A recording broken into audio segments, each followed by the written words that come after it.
Morning friends and all my students. मैं हूं अभय खरे sir. मैं निवाड़ी एमपी में रहता हूं। फ्रेंड्स एंड स्टूडेंट्स, आप सबसे मैं ये कहना चाहता हूं कि मेरे द्वारा BSc first year, second year and third year की मैथ की वीडियो आप सबके पास आ रही हैं अभी, और फिजिक्स की भी वीडियो आप सबके पास आएंगी। तो चैप्टर फर्स्ट, टॉपिक्स ग्रुप समूह, मैथमेटिक्स पेपर फर्स्ट है। क्या है पेपर, कौन सा है? फर्स्ट। बीएससी सेकेंड ईयर में पेपर फर्स्ट में चैप्टर फर्स्ट है, टॉपिक्स का है ग्रुप।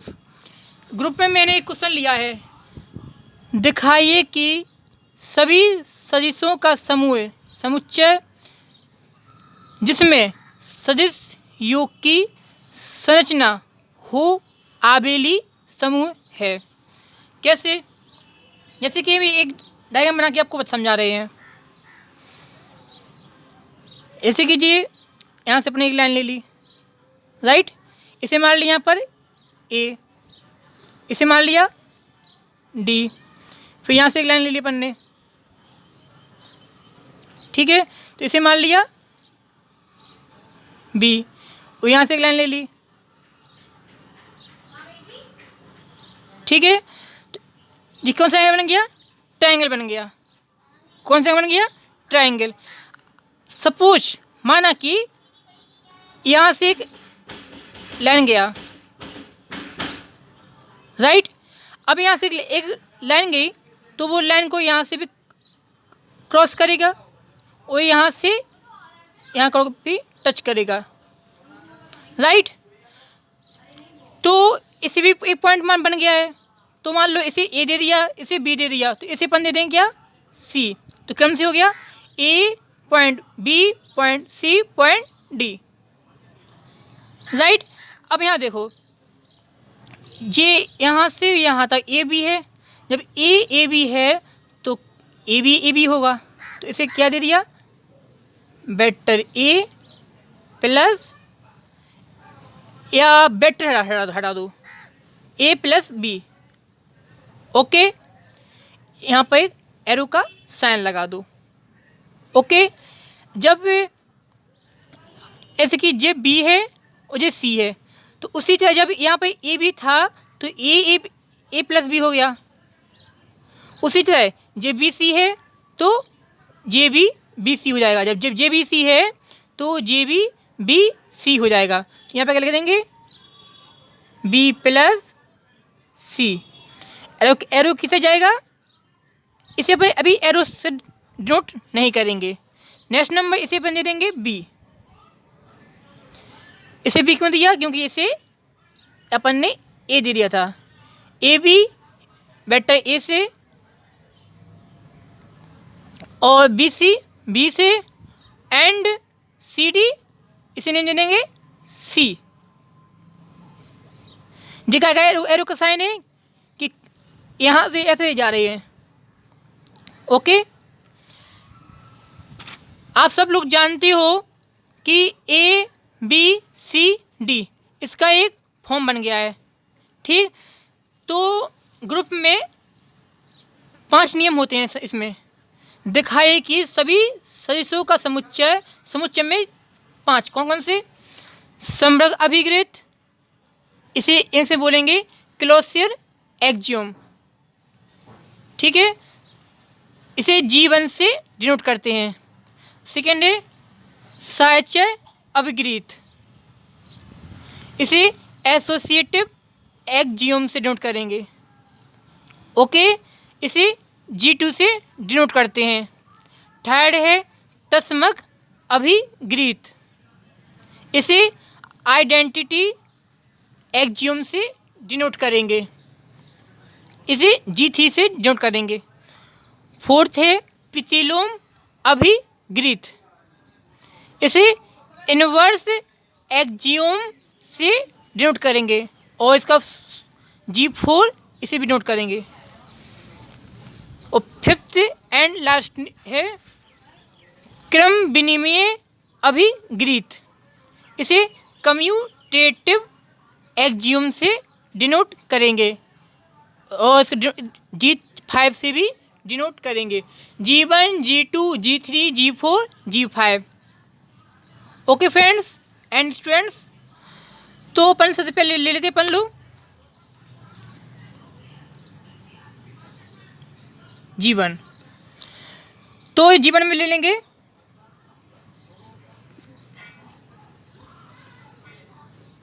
संवरक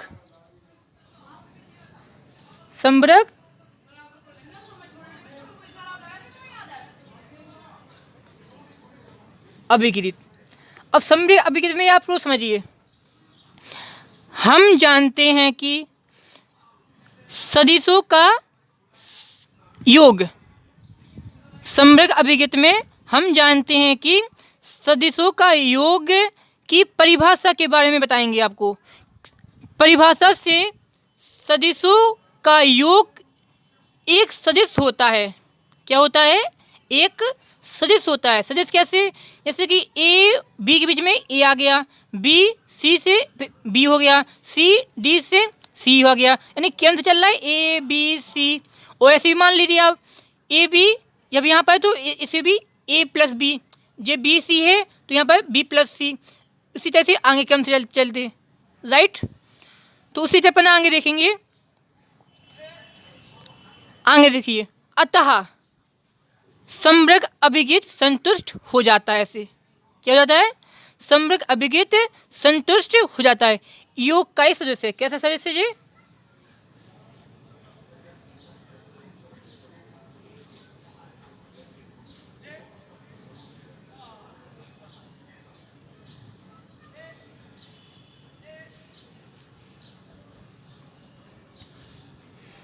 ओके, फिर अतः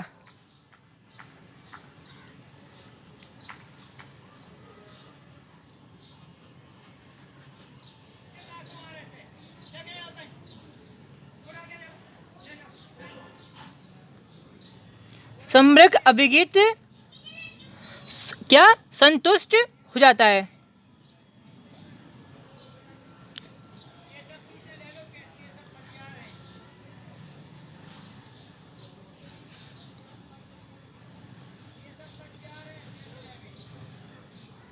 ओके, तो नेक्स्ट टॉपिक लेते हैं हम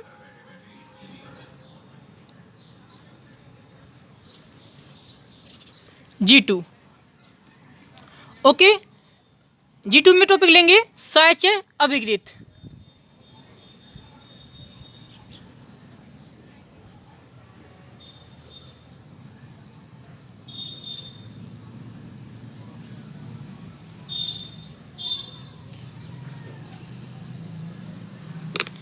अब साहचर्य अभिगृहित समझिए फ्रेंड्स, इसे एसोसिएटिव एक्जियम भी कहते हैं। यदि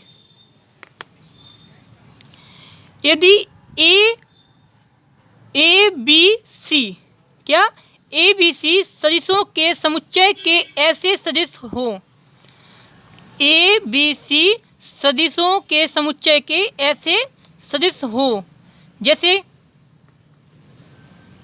वेक्टर ए इक्वल टू की वेक्टर ए इक्वल टू क्या लेंगे? ए बी वेक्टर। ओके, एक काम करिए, यहाँ पे इसी वेक्टर यहाँ पे हटा दीजिए। सच अभिगृहित में ए बी वेक्टर होगा ए इक्वल टू, उसी तरह लेंगे अपन लोग सेकंड बी इक्वल टू, जब a b equal to a b vector, b equal to b c vector, c equal to c d vector.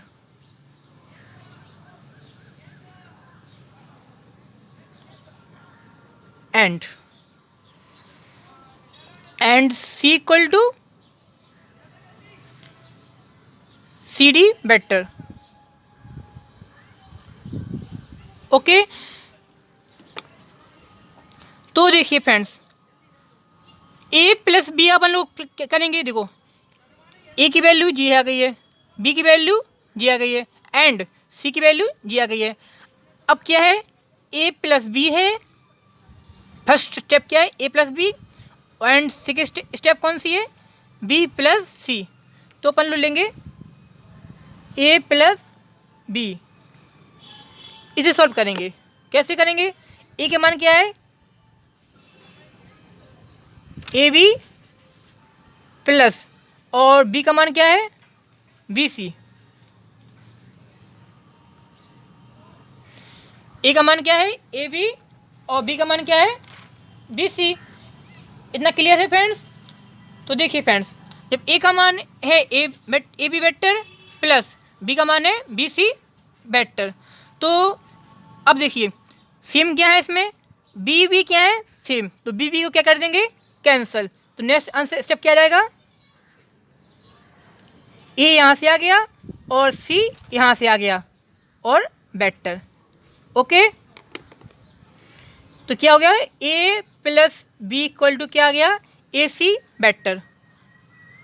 Okay, उसी तरह आप देखिए जब ए बी आ गया तो अब सी रह गया था, है ना, सी भी है ना, ए बी सी, अब ए बी का आंसर आ गया, अब सी का भी आंसर निकालना है, तो पहले उसके आगे देखेंगे। Therefore a plus b bracket लगा देंगे प्लस सी इक्वल टू, अब vector a c plus vector c d कर देंगे। ए सी कैसे कर देंगे, ए बी का ए प्लस बी है इक्वल टू क्या आ रहा वेक्टर ए सी, तो इसी को लिखना है राइट, ए सी। अब प्लस है तो प्लस लगा देंगे, सी है तो सी में क्या, सी की वैल्यू क्या है सी डी वेक्टर, तो सी डी लिख दिया। इतना क्लियर है। तो ए plus B vector plus c का मान इतना आ गया है। अब यहाँ देखिए भाई फ्रेंड्स, यहाँ पर बी और बी सेम थे तो बी को क्या कर दिया कैंसिल कर दिया। उसी तरह यहाँ पर सी और सी सेम है तो यहाँ पे क्या करेंगे फ्रेंड्स, सी को क्या कर देंगे कैंसिल। ए लिखा है तो यहाँ पे ए लिख देंगे, यहाँ डी लिखा है तो यहाँ पर डी लिख देंगे और वेक्टर लगा देंगे। Any problem friends? ओके, तो नेक्स्ट स्टेप अपन लेंगे पुनः, क्या लेंगे फ्रेंड्स पुनः,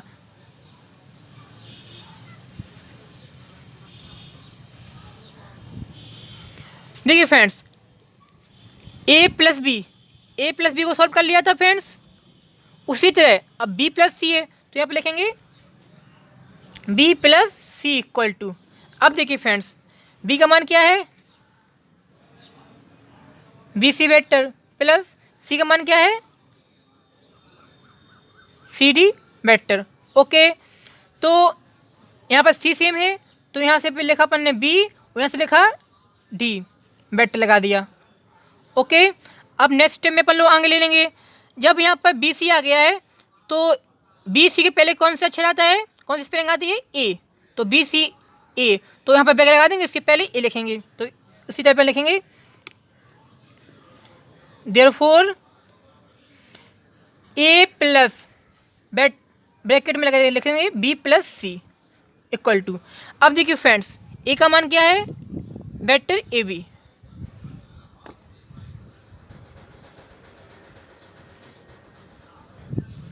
प्लस साइन है प्लस साइन, और बी प्लस सी का मान क्या है vector b d, right friends, क्या है वेक्टर बी डी।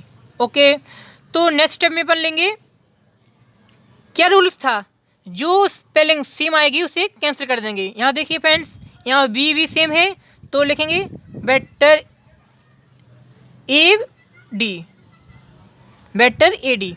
ओके, तो अब अपन लोग कोई इक्वेशन का नेम दे देते हैं, क्या दे देते हैं इक्वेशन का क्या नेम, तो पुनः माना है ना, तो यहाँ से नया रूल चालू हो गया, तो इसे मान लिया अपन ने फर्स्ट इक्वेशन, और इसे मान लिया अपन ने सेकेंड इक्वेशन, राइट्स, इसे मान लिया फर्स्ट इक्वेशन, इसे मान लिया सेकेंड इक्वेशन। तो अपन लोग देखेंगे अतः लिख देंगे यहाँ पर,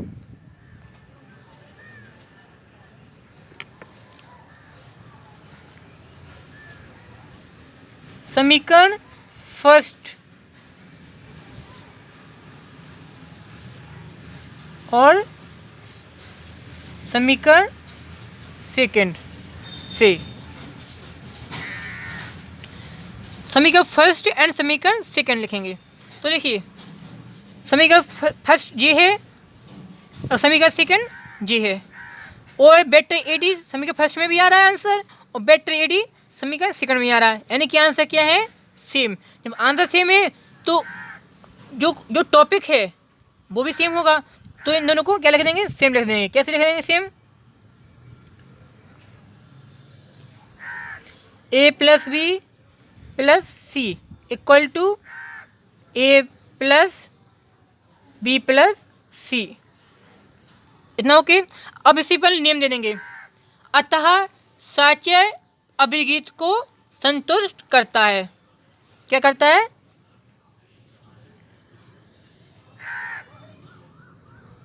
अतः साच्य अभिगीत को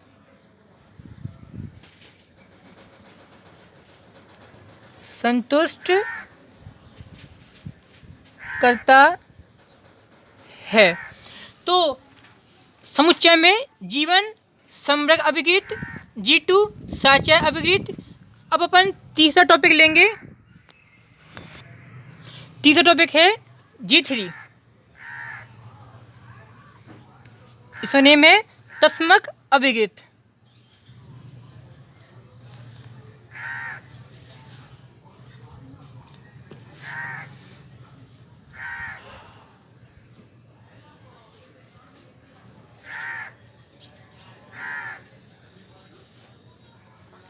तो तस्मक अभिगीत समझिए, हम जानते हैं कि शून्य सदिश, कौन सा सदिश,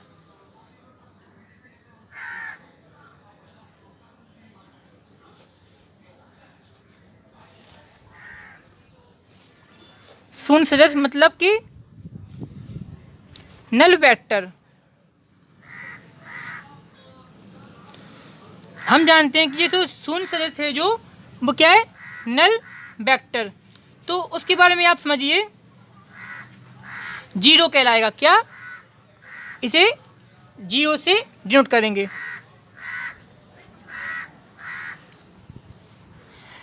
ऐसा सदिश है, क्या है जी,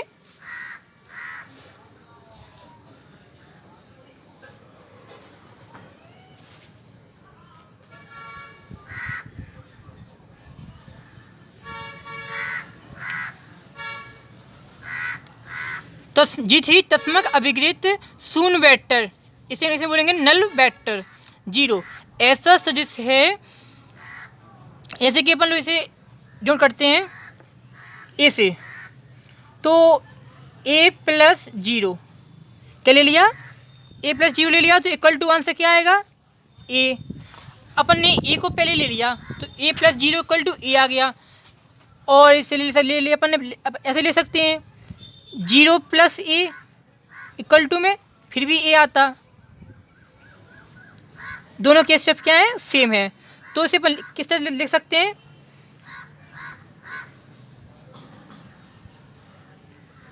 ए प्लस जीरो इक्वल टू ए आएगा और जीरो प्लस ए, इस तरीके से लिख सकते हैं। किसे, और किसके अटेप होगा, ए ई टेंस टू सदिशों का समुच्चय।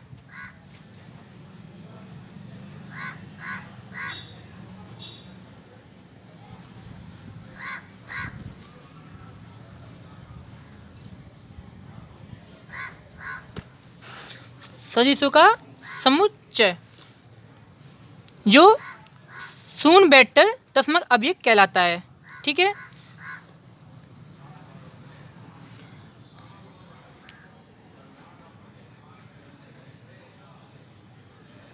अतः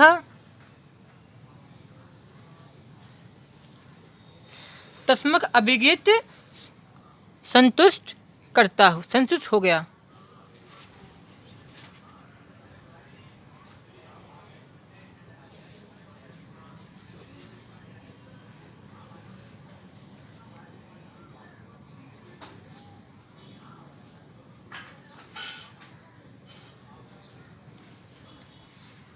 अब लेके फोर्थ G4।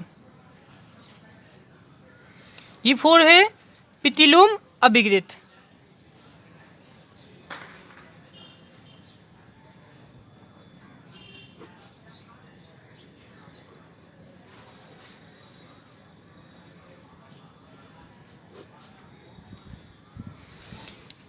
प्रतिलोम अभिगृत में इसे बोलेंगे इनवर्स एक्जियोम भी बोलेंगे। यदि ए एक सदिश हो तो ए एक सदिश है, माना कि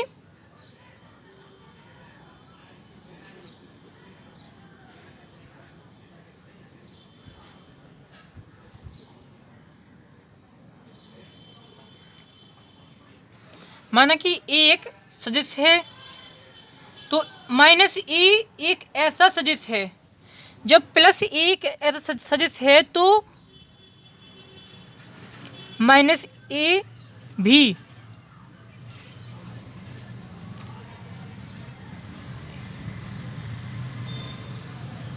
ऐसा सदिश है। माइनस ए भी एक ऐसा सदिश है जैसे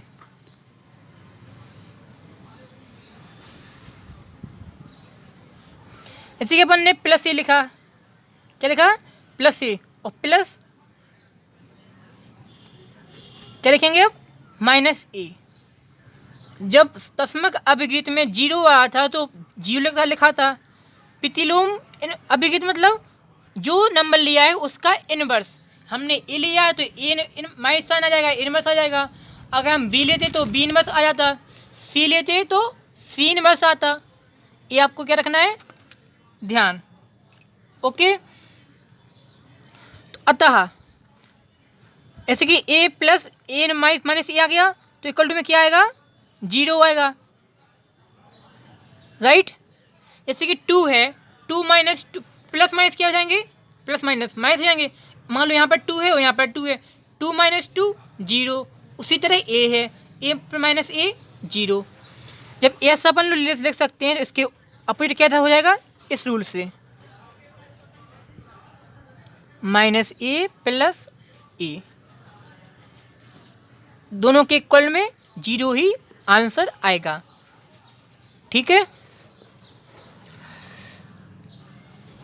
इसमें भी देखिए, अतः सदिश समुच्चय का अवयव माइनस ए, क्या?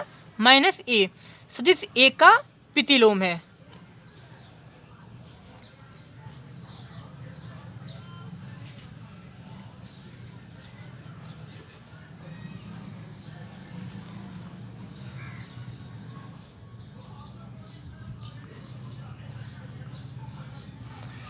सदिश समुच्चय का अवयव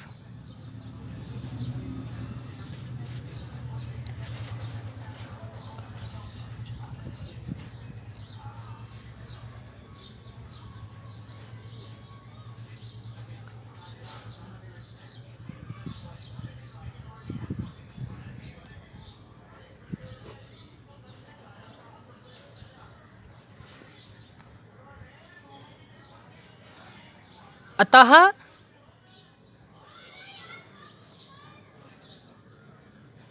प्रतिलोम अभिगृत संतुष्ट हो गया।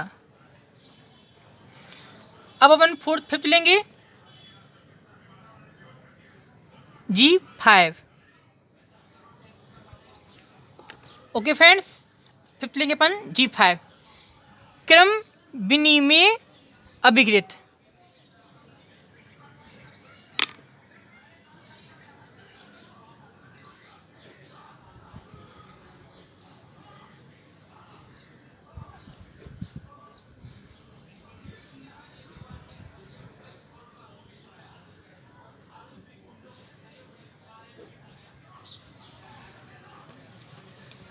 क्रम विनिमेय अभिगृत, हम जानते हैं कि यदि ए बी सदिश हो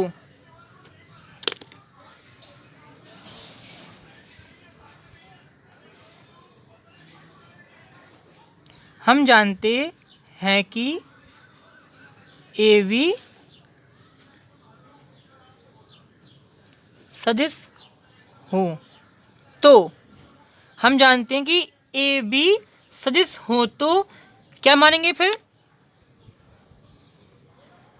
ए plus B equal to B plus A, है ना, A plus B equal to B plus ए।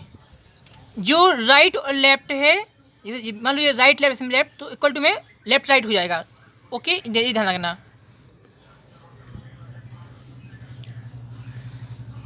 तो इससे क्या निष्कर्ष निकलता है,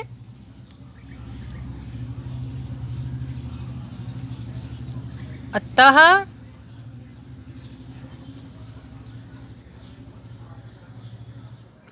क्रम विनिमय अभिकृत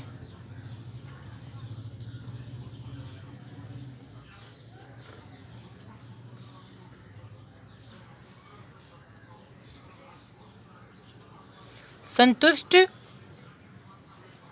हो गया। अतः सदिश योग के सापेक्ष सभी सदस्यों, कैसे, अतः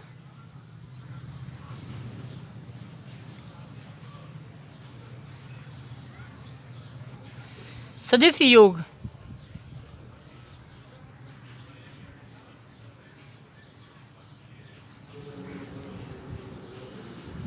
तथा सदिश योग के सापेक्ष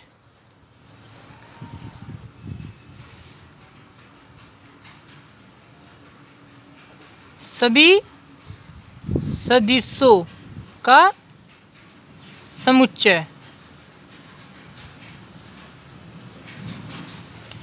आबेली समूह है।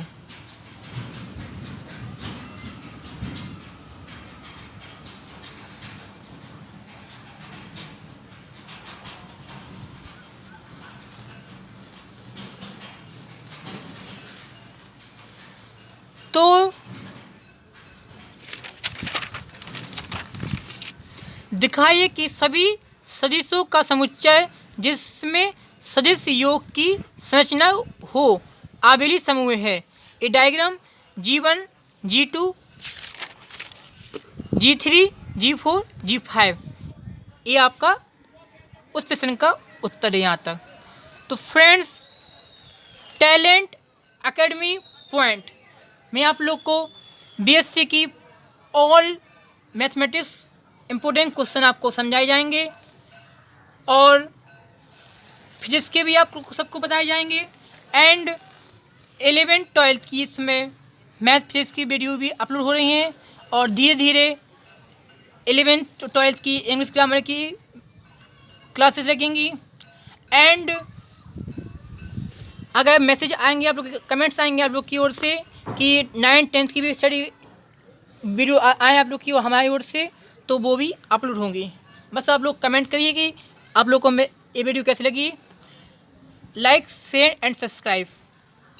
Okay, thank you friends.